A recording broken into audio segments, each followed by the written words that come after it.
Good morning to all of you. Today we will learn graph of two variable linear equation.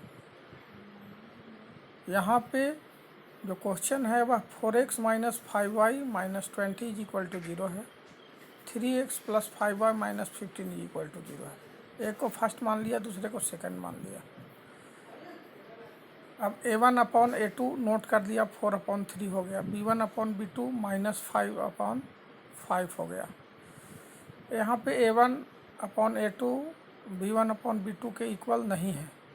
Graphical representation इसका जो होगा, graphical representation intersecting line graph होगा। अब इसके बाद from first कर लेंगे। फ्रॉम फर्स्ट क्या है, 4x minus 5y is equal to 20, तो 4x बराबर हो जाएगा 20 प्लस 5y, इसलिए x बराबर 5y प्लस 20/4 हो गया। अब यहाँ पे y का वैल्यू 0 पुट करेंगे तो 20/4 हो जाएगा। 5 × 0 0 हो गया, तो 20/4 5 हो जाएगा। अब एक बार -4 ले लिया y का वैल्यू, तो 20 माइनस 20 0/4, तो 0 लिख हो गया। दूसरा इक्वेशन है 3x plus 5y is equal to 15, इसलिए 3x is equal to 15 minus 5y हो गया, इसलिए x बराबर 15 माइनस 5y/3 हो गया। अब यहाँ पे 0 ले लिया y का वैल्यू, तो 15/3 हो गया, 5 हो गया। एक बार 3 ले लिया, तो 15 माइनस 15 0/3 बराबर 0 हो गया। तो दोनों ग्राफ के लिए हमारे पास वैल्यू आ गया। अब ग्राफ बनाएंगे। ग्राफ कैसे बनाते हैं चलेंगे।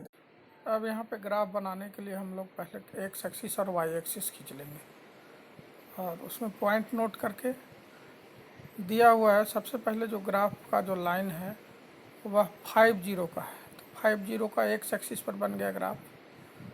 और दूसरा है 0-3, तो 50 और 0-3 है, तो 50 का एक पॉइंट बना लिया एक्स एक्सिस पर, और 0-3 है तो वाई एक्सिस पर हो गया 0-3, इसको मिलाते हुए लाइन खींच दिया। फिर दूसरा है इक्वेशन का 50 है, तो फिर वहीं पे 50 हो गया। और दूसरा है 0-4, तो 50 और 0-4 वाई एक्सिस में हो गया, दोनों को खींच दिया। जब खींच दिया तो एक ट्रायंगुलर रचना हो गया। प्रश्न में कह रहा है मेरे भाई कि वाई एक्सिस और दोनों जो लाइन है ये दोनों के द्वारा जो ट्रायंगल बन रहा है उसको बाउंड कीजिए और वैल्यू लिखिए। यहाँ पे मैंने एरिया भी समझाने का कोशिश किया है। तो जो ट्रायंगुलर रीजन हो रहा है वाई एक्सिस के साथ और दोनों लाइंस के साथ, तो उसको बाउंड कर दिया और उसका कोऑर्डिनेट लिख दिया। एक का हो गया 50, दूसरा का 0-3 पर कटा है तो 0-3 हो गया, और दूसरा 0-4 हो गया। अब ये ट्रायंगल बन गया। ट्रायंगल बनने के बाद स्केल लिख दिया। सपोज 1 स्क्वायर बराबर 1 unit along X axis and Y axis. X axis में भी 1 यूनिट लिया है, वाई एक्सिस में भी 1 यूनिट लिया है। इस प्रकार से हमारा ग्राफ बन गया, ट्रायंगुलर रीजन तैयार हो गया। तो दोनों ग्राफ जो है 50 पर कटा है, इसलिए एक्स का पहला वैल्यू हो गया 5 और दूसरा वैल्यू हो गया 0, यानी 5 हो गया और 0 हो गया। इक्वेशन का वैल्यू हो गया। अब नोट कर लेंगे वाई एक्सिस पे। देखिए ट्रायंगुलर रीजन का बेस कितना है, तो 4 इधर है। डिस्टेंस जो होता है निगेटिव पॉजिटिव नहीं होता है, सीधा डिस्टेंस गिन लेते हैं। तो 3 0 से ऊपर हो गया और 4 इधर हो गए, तो 4 और 3 7 बेस हो गया। और अल्टीट्यूड इसका कितना हो गया, अल्टीट्यूड 5 हो गया।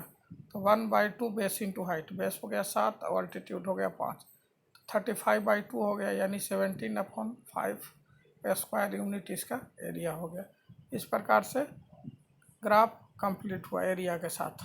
अब दूसरा प्रश्न ग्राफ का 3x प्लस 2y माइनस 11 बराबर 0 है और 2x माइनस 3y प्लस 10 बराबर 0 है। प्रश्न में कहता है कि set the reason bounded by this lines and x axis और दोनों ग्राफ का जो लाइन है उसके द्वारा जो रीजन बाउंड होता है उसको सेट कर देना है। साथ ही साथ एरिया भी समझ लीजिएगा।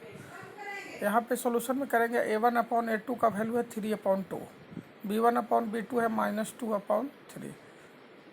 देखिए यहाँ पे a1/a2 का जो वैल्यू है b1/b2 के बराबर नहीं है, इसलिए ग्राफ जो है इसका कैसा बनेगा, इंटरसेक्टिंग लाइन बनेगा ग्राफ। अब फ्रॉम फर्स्ट कर लिए। 3x प्लस 2y बराबर 11 है, तो 3x बराबर 11 माइनस 2y हो गया, तो x बराबर 11 माइनस 2y अपन कितना हो गया 3। अब y का वैल्यू यहाँ पे पुट करेंगे। y का वैल्यू देखिए मित्र, 1 पुट किए तो 11 माइनस 2 गुना 1 हो गया, तो 11 में से 2 गए 9, 9/3 3 हो गया। तो y का वैल्यू 1 पुट करेंगे तो x 3 आ गया। 4 पुट करेंगे तो 4 दूनी 8, 11 में से 8 गया 3/3 1 हो जाएगा।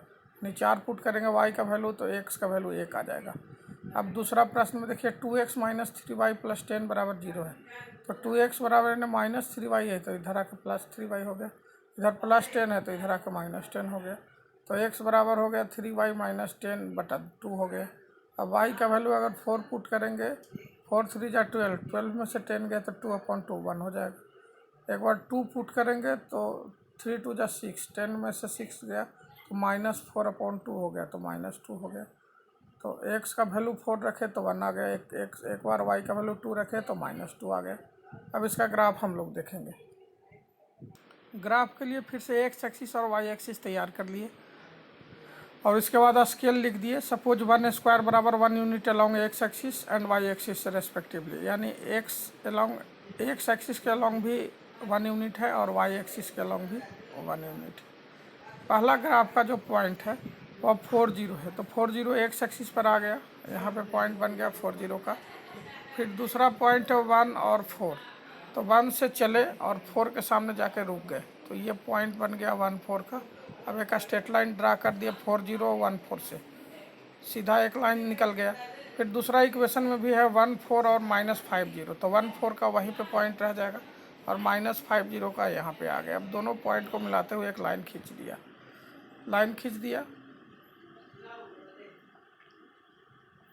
लाइन खिंचाने के बाद क्या किया, जो ट्रायंगुलर रीजन यहाँ पे हमारा तैयार हुआ, दोनों लाइन और एक्स एक्सिस के द्वारा जो 1 और 4 पर इंटरसेक्ट किया, दोनों ग्राफ जो है 1 और 4 पर इंटरसेक्ट किया, इसलिए एक वैल्यू x का 1 आ जाएगा, दूसरा वैल्यू 4 आ जाएगा, यानी x = 1 और y = 4। और ग्राफ का कोऑर्डिनेट हो गया 1 4 -50 और 40। तो बेस नोट कर लिए, बेस हो गया इधर x, ऑरिजिन से इधर 4 हो गया, ऑरिजिन से उधर 5 हो गया, तो 5 और 4 9, एक्स एक्सिस के अलॉन्ग कर रहा है तो नीचे बेस हो जाएगा और ऊपर हाइट हो गया, हाइट हो जाएगा 4 यूनिट। एक्स एक्सिस के परिप्रेक्ष्य में देखेंगे, वाई एक्सिस के परिप्रेक्ष्य में देखेंगे तो हाइट निकल जाएगा, बेस हो गया 9 और हाइट हो गया 4, तो 1/4 9 × 4 9 2 = 18 स्क्वायर यूनिट, इसका क्या आ गया, एरिया आ गया। इस प्रकार से हमारा ग्राफ कंप्लीट हुआ।